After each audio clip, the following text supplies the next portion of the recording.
Hello, I'm Mario Toneguzzi, managing editor of Canada's podcast, Taking Care of Business today with Andrew Carros, who is Chief Operating Officer of Engel and Völkers. Thanks for joining us today. Thanks for having me, Mario. Appreciate it.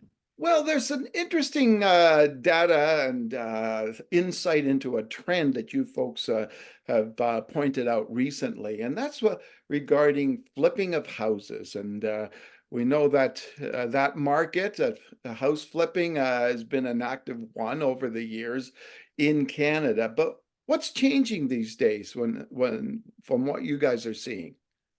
I think my first word I'd use is uncertainty.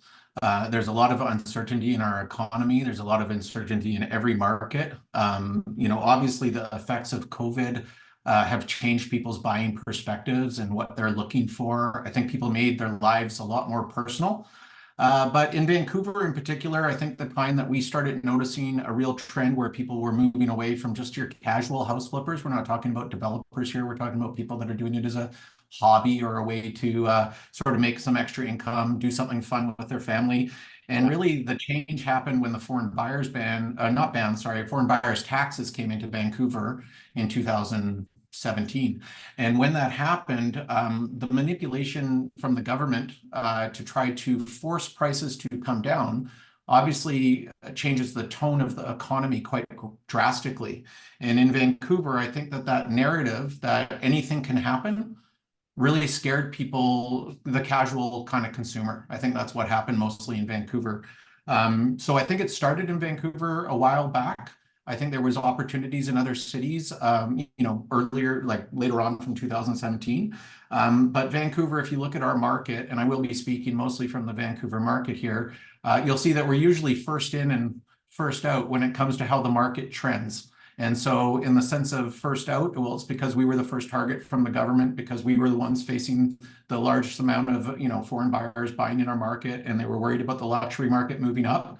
And what they ended up doing is focusing on the luxury market instead of the entire market and the affordability of the market and where people could transfer from houses. And that little mom and pop sort of house flipping was kind of a really nice way for people to live in a house for a few years, do a renovation. I count that as house flipping because they can move their family to another property, and then they can take the assets from what they built in it and then keep moving forward and moving up in the market. And it's stalled out a little bit, unfortunately. What are some of the the factors involved in that, like that are making making it a tough decision for the average person to do that, Yeah.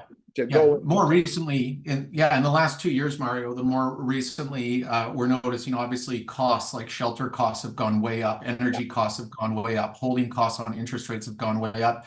And then the bigger item that we're noticing is there's still a severe lack of inventory in our marketplace. And if there's a severe lack of inventory, then it makes it harder because the lower end sort of kind of gets pushed up a little bit. And so the gap between what you have to pay for something that's a renovation or what you would get for it once it's all renovated and ready to go, it isn't big enough when you take into effect all the rate changes and all the time it takes. The permits in the cities are very difficult. Basically there's a lot of restrictions on what you're doing, and the government's made it very clear that their mandate is to try to stop people from, inflating the price of real estate. And so they've kind of come down hard on capital gains, flipping homes, taxes you have to pay when you come in and out. And I think the bigger, greater concern is that the predictability of what might happen in the time that you own that property once you buy it to when you have to flip it, it's unknown, because with elections and everything that's coming out, people's policies, they just keep throwing out policies that are meant to help affordability. But unfortunately, when we look at what's happening, I don't think it's really having its greatest effect. Well, Andrew, I'm just curious, what do you think it takes for somebody to be a house flipper? Obviously even a few years ago, but is there a certain type of person that Yeah. can do this without freaking out? Yeah. So here's the first thing you need is cash. And that's the hardest thing for most people, is that they don't have this expendable money that they can put into the project in order to be able to get the money. If they're borrowing the money with rates going up and holding costs, it just adds to the whole fuel. So the first thing people need is some equity to work with, you know, Mm, some money that they can pull from. Because if you can keep your borrowing costs down and you can kind of manage things yourself, then you're going to be much better off. You also have to be incredibly organized. And a lot of yeah, people try to do this on their own, and then the time it takes it expands out. Cost of construction's obviously gone up, and having and finding tradespeople. So another thing is, if you're good at doing this stuff yourself and you can put work into your own property, I do highly recommend you being qualified to do so and pulling yeah, the right permits and doing everything that you need to do. But if you're able and you're capable and you can do it kind of as a side hobby, these are where you can sort of save costs that it can still make it viable, because there's a lot of people in the marketplace that don't want to buy fixer-uppers because of the exact reason I just told you, which is they don't have that extra cash. And yeah, with the stress level tests and stuff, they can't afford to get what they want. And so they have to put the money in to renovate, and then they're sunk underwater, and it just holds everybody back. So really the unpredictability of what might happen from the government, the unpredictability of interest rates, the cost of interest rates and inflation and shipping and everything has gone up. yeah, So you have to be organized. I mean, organized is probably the best one. You have to have a plan. You also have to target the areas that make sense. Like right now, the best opportunity for flipping, believe it or not, is in more of a higher end market. Like if you look in the west side of Vancouver. So here's a really neat analogy I'll give to a few people, just to this isn't science, okay? But if you look at the average sale price in a specific area, obviously that should tell you kind of what the averages are. So in the west side of Vancouver right now, the average sales price is for a strata property is $1,150 a square foot. Okay, so if I look at new properties in that same area, what would somebody pay for a brand new property, something that's perfect, right? We're looking at about $1,450 a square foot.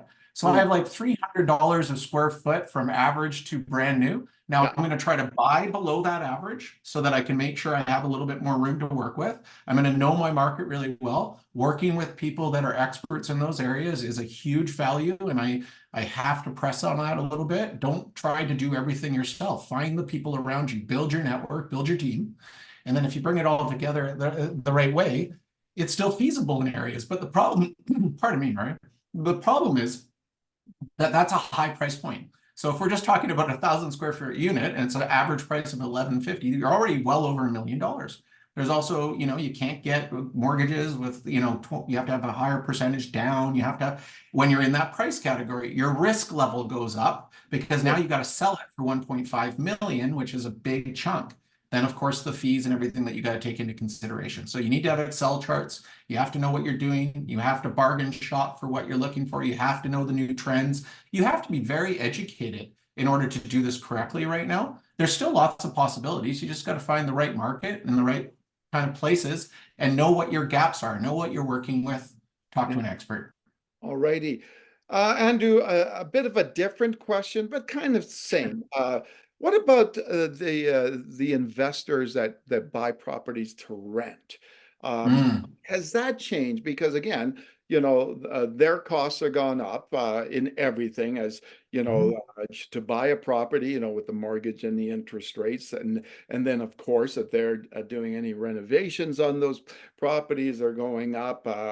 Has that changed in the sense that the economics of it maybe doesn't make as much sense as it did years ago? Or, Yeah, or on the yeah. flip side, pardon the pun, on the flip side is the fact that we're in such a rental crunch these days that it doesn't matter that they can charge a lot for rent. Yeah, well, you still want a cash flow, right? And so cash flow is where it starts for investors, is they want to know what they're paying with what they have down. Are they going to get the return they need to be able to cover the costs? And if they're not going to cover the costs, then is the money that they have to add into those on a monthly basis enough to sort of protect against the appreciation of the property? Yeah. So that's the word, right? In Vancouver, appreciation is something we used to be able to count on pretty you know, for a very long period of time, things appreciated in the market. So a lot of investors bought properties not because of the return or the cash flow, they bought it for the future appreciation.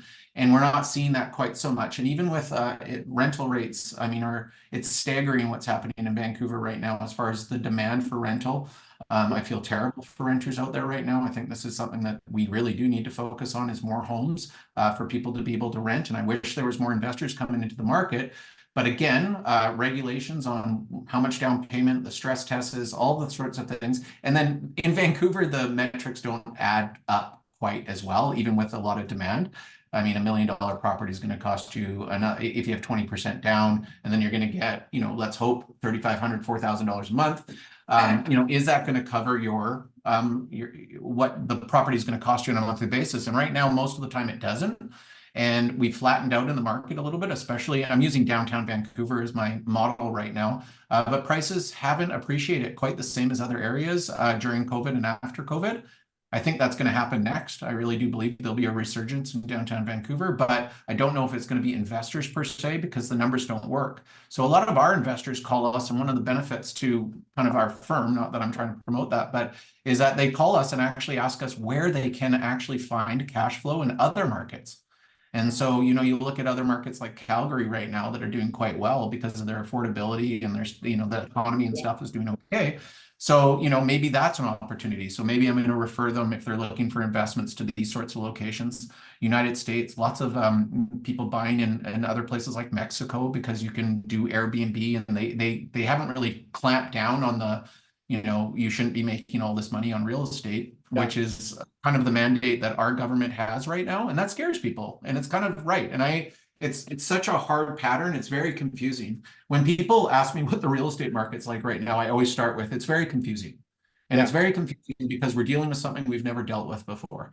We went through COVID. We don't know the effects of the pandemic. We also gave people a lot of funds and money during a time that they were saving a lot of money, and they weren't even realizing how they were saving it. And it's just because they weren't going out as much. And so people bought and got kind of excited about real estate again, and it all kind of frothed up again. And then now it's sort of simmered back out. And people are looking around at each other going, what do we do next? Because we don't have a metric to look back on that really will tell us what's going to happen next. We got 2 major elections. We got 2 wars. We have an economy that's kind of like, are we recession? Are we not recession? I mean, there's a lot of uncertainty. Is that how I started this whole conversation, was with the word uncertainty? Yeah. Right. And so from that standpoint, we've got to just understand that everybody's situation is completely different from the other. Canada is really difficult. I mean, you're talking to me in Vancouver, and of course, there's other people that will listen to this in other markets and go, well, there's cash flow here, or we have too much inventory, or we have this. But I don't think that's the majority of what's happening in Canada. And I do want to tell everybody who listens to this that if you just watch the Vancouver market, chances are the tsunami that comes from Vancouver sort of floods out to the other areas. When the market's hot here and moves up here, then other areas feel the effect, and then they're usually the first to come down, and then it comes back into Vancouver. So watch those sorts of trends in your areas, right? Make sure you understand the logistics, the history. I think that you have to be a lot more educated right now if you're going to be a house flipper, because you're taking a higher risk, the uncertainties out there. And of course, you're limited in what you can do as far as what you can borrow and the taxes you might have to pay when you do sell it. So lots of things to consider. All right, wonderful. Thanks, Andrew, for joining us today. You're welcome. Was that it? That was Thanks, Mario. It was a pleasure. Nice chatting with you. Have a nice day. Andrew Carros, who is Chief Operating Officer of Engel and Völkers. I'm Mario Toneguzzi, Managing Editor of Canada's podcast, Taking Care of Business Today. Thank you.